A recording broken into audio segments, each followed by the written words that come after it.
working from home, which naturally means plenty of challenges, particularly when it comes to demonstrating empathy towards the team and across the wider organisation during a difficult time. Alison is going to speak to us about how to be an empathic leader in times of crisis and how practices have changed and continue to evolve in order to help us develop empathic leadership for now and for the future. It's been a difficult time for leaders and employees everywhere, so I'm really interested to hear what you have to say about this, Alison. The screen is yours. Thanks, Liz. I appreciate it, and the opportunity to talk this afternoon. Empathetic leadership is something that really inspires me, and it's something that we've all had to think about. I started at the Natural History Museum in February of 2020, so I started with a new team 6 weeks before lockdown. As I tend to put it, I had 6 weeks of dinosaur selfies before I got chucked out of the museum. And since September of last year, I've also been chairing our Museum Future Ways of Working group that's looking across the organisation, both at how we continue to survive and thrive under COVID, but also what we do for the future. Just a bit of background and literal background, I suppose. I have my museum Zoom background here. That's Hope the Whale just behind me in the main hall of the museum. But just in case anyone doesn't know where the Natural History Museum or what the Natural History Museum is, we're obviously a world-class visitor attraction, and people tend to know us for that, and the fantastic building at South Kensington. But we've also got a museum at Tring in Hertfordshire, and we are a leading natural science research centre as well. Across the museum, if you come and visit us, you only see a fraction of the specimens we have. We care for more than 80 million specimens that span billions of years, if you go back and include all the earth sciences rocks. And normally, and not under COVID, we get about 5 million visitors annually. So it's arguable whether the Natural History Museum or the Smithsonian is bigger worldwide, but we do have the world's largest collection of reference or type specimens, as they're called. So if you find something and you want to know if you found a new thing, a new animal or a new plant or something, you come to us and have a look at what we already have. So we use our unique collections and the expertise that we have in our own research teams to tackle some of the biggest challenges that are facing the world today. Not COVID specifically, although some of them have had an indirect link to COVID, but very much around climate change, loss of biodiversity, and the crisis that is facing our planet. And in addition to our physical specimens, we've got a huge program of digitization to drive democratization of research, which we do by enabling access to the collection digitally from all around the world. And this also means we're ensuring that we're using all the mechanisms at our disposal to maintain a record of the collection, both now and into the future. So to come on to the topic, I'm talking about empathetic leadership. And I suppose the first question I ask myself is this tautology? As leaders, shouldn't we already be empathetic? But it's a phrase I've come across and I really liked since COVID started. And I was reflecting on it and the differences between a good leader and an empathetic leader. And I have about 6 key points where I think a good leader and an empathetic leader are different. And I'd like to pick up on each of those this afternoon. So the first thing I think is around effective meeting culture. So for me, good leaders run effective meetings. They have agendas, they have outcomes, they run their meetings effectively, and everyone feels that it's been a good use of time.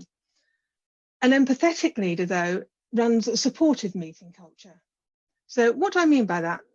When I'm talking about a supportive meeting culture, what I'm thinking about is really that you allow time for chat at the start of the meeting.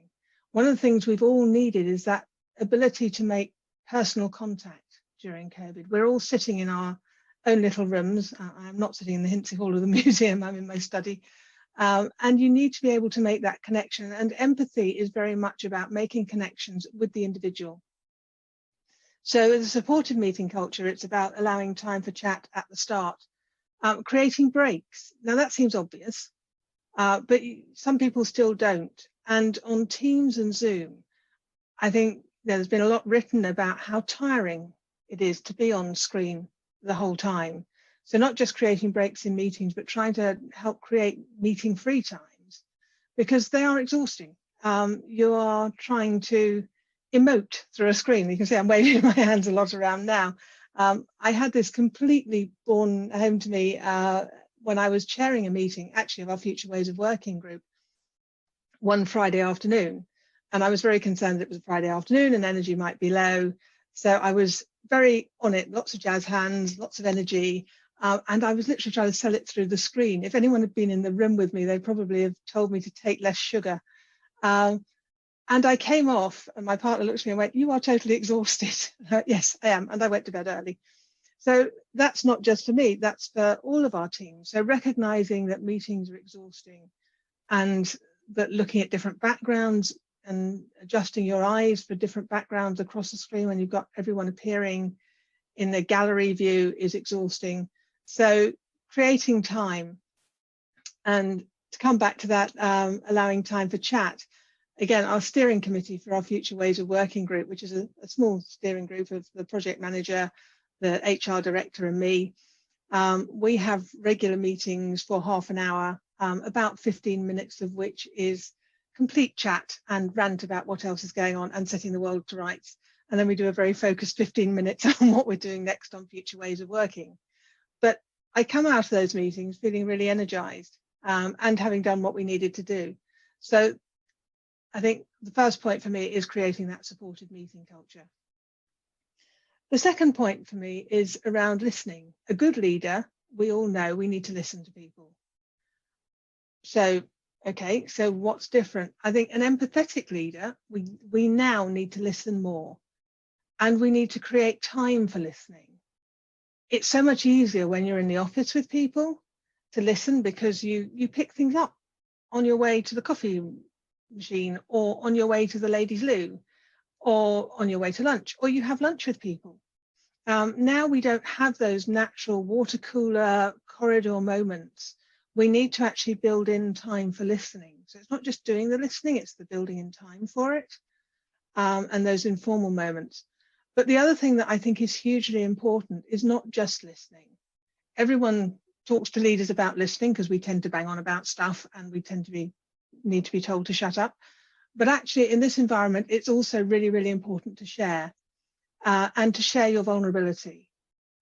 So I don't think you can be an empathetic leader without sharing your own vulnerability.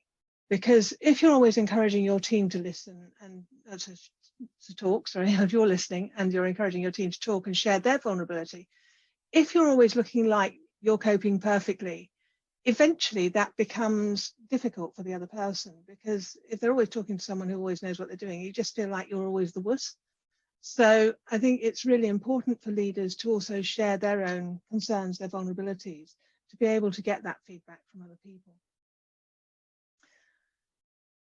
Thirdly is about how we understand our team's environments. So leaders will understand the job roles their people do and how those job roles can fit with the needs of home working and the lockdown working that we've got at the moment. So you know if someone can do their work from home. For example, in the museum, we've got front of house staff who clearly can't work from home when the museum is closed. It's not quite the same doing a tour of your lounge as it is doing a tour of the Hinsey Hall. So leaders understand their job roles, but if you're going to be an empathetic leader, I think you need to understand more than just the job role and how that fits into home working.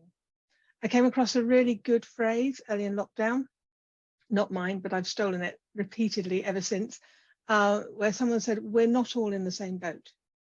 We're all in the same storm, but people are in very different boats. And as empathetic leaders, I think we need to try and understand those different boats.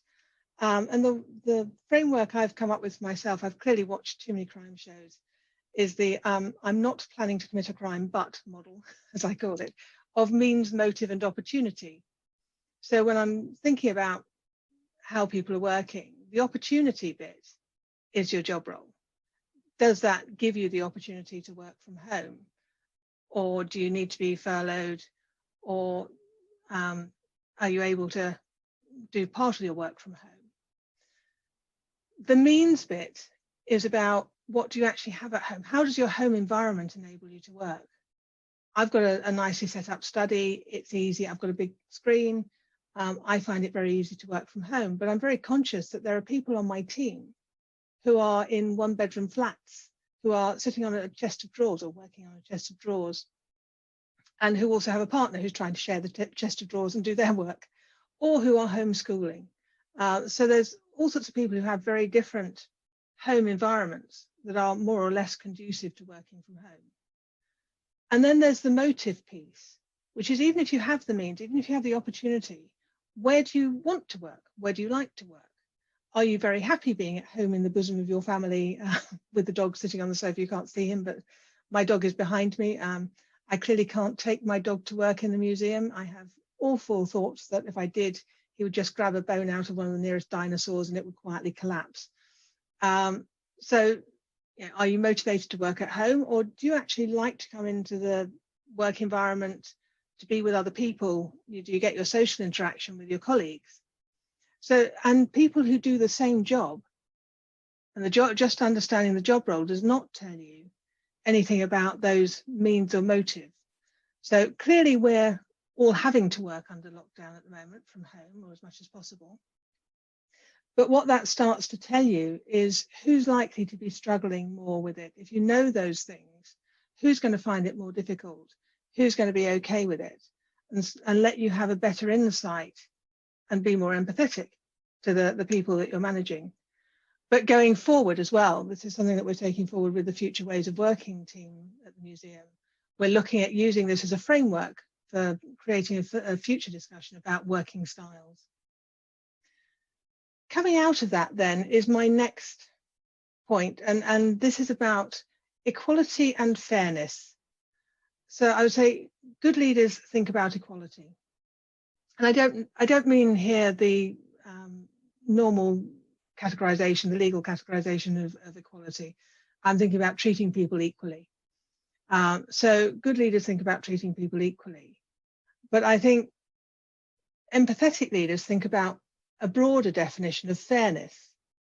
One of the core values of one of my previous employers, DuPont Pharmaceuticals, was that everyone deserves special treatment. And it didn't mean that everyone deserved the same special treatment. What it meant was treating each person according to their own needs. And that means it's okay for leaders to be inconsistent in how they treat people at the individual level. But what we have to do is be accountable for being fair in a broader sense. Now, that's quite a challenge, particularly when you run up against the HR department, because they will say, well, if you offer that to one person, you have to offer it to the next person. So actually getting to a point where you can be empathetic and fair, and where you can understand that someone needs something and it's okay to do that. Those of us who are parents, I have a son and a daughter, and I will treat them differently according to their needs. They will have very different needs from me, and I will treat them differently, but I will believe that I'm being broadly fair. So I think the empathetic leader focuses on fairness rather than treating people equally in a very level playing field sense. My fifth point is about empowerment. So I would say a good leader looks at the team and looks at the team's delivery and how the team is delivering and how we're delivering under COVID. And we've had to deliver things for the museum under COVID where we've had to, for example, create advanced ticketing, which we never had to have because the museum's free. But we had to create a new ticketing system to have advanced tickets so that we could manage social distancing. So there are things that leaders focus on delivery and the things that we have to deliver. But I would say the empathetic leader focuses on empowerment. And one of the things I've found is that it's been really important to coach my direct reports, our teams, and to empower people to say no to things. We've had members of the team who've been on furlough for childcare, so only partial furlough, but they've had to take furlough because they're homeschooling. I have to say, I take my hat off to anyone who's homeschooling. My two kids, one has just started university, one has just finished. So we did have, last year we had A-levels, which were cancelled, and finals on the dining table, which was all a bit interesting. But they are both now old enough that they don't have to be homeschooled by me, thank God, because frankly, the fights would just be unbelievable. But we've got staff who have to be taking furlough to do homeschooling, and I have absolutely taken my hat off to them. And it's been important to me that they don't try and do that on top of their working day, that if we're giving them time to homeschool, that we genuinely have to cut the workload. I'm not going to tell them how to do that. One of the things I also believe as an empathetic leader, you can't try and fix everyone's problems. You'll kill yourself. I'll come on to something that's to do with that later on, but you need to help people to help themselves. And one of the things we have to empower people is to look at their workload and look at how they cut their workload. That goes hand in hand with being able to ruthlessly prioritize, I would say, and help them to prioritize. And as a leader, we should be trying to create the alignment with other teams. So when we say no to something, we know what the impact is, and we've created that alignment to understand other people's priorities. But being able to coach our team to say no and to back them. Because that may mean they may have to say no to something which I find uncomfortable. And I've got to understand that and then take that to my boss, who may not like me saying no, but I've got to make that argument because it's the right thing to do. So understanding and empowering the team to give us that feedback about where we need to say no has been really important, I think. And the final point is, I was going to talk earlier about not killing yourself. For me, a leader and good leaders typically role model effort, whereas an empathetic leader role models balance. I'm not going to talk about work-life balance. I have a whole rant about that because I'm a working mum, as I've said. I don't think it's a question of work-life. I think there is work, there's family, there's some time for me would be nice. So I don't think it's about work-life balance as a phrase, but balance in general.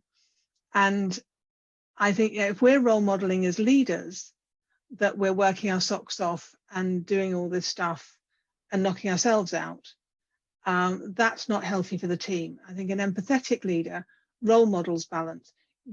People will watch what you do. If what you say is different to what you do always wins out. So if you want your team to be balanced, you've got to be role modeling that yourself. It is no good working yourself into the ground and then saying, oh, but you should be taking a break. So I think that's the final thing. You do need to be kind to yourself. If you're going to lead empathetically, or if you're going to lead at all, you've got to make sure that you've got the energy and reserves to do that. So you both have to be balanced and give yourself the energy, but you also are role modeling that, and that's a benefit for your team. So final rundown, I think empathetic leaders create a supportive meeting culture. They listen and they share their own vulnerability. They think beyond the job role into means, motive, and opportunity for the working environment and the working styles. They think about fairness rather than treating people equally. They empower their teams to say no where necessary, and they role model balance. So thanks very much for listening, and I hope you all have the opportunity to demonstrate empathetic leadership. I'm not sure if I'm an empathetic leader. I haven't asked my team, but I try. But also I hope you benefit from empathetic leaders yourselves. Thank you very much, Alison. I think there's some good lessons for all of us to take on board there. Whether you lead a huge IT team or a small team, there's the takeaway from everyone.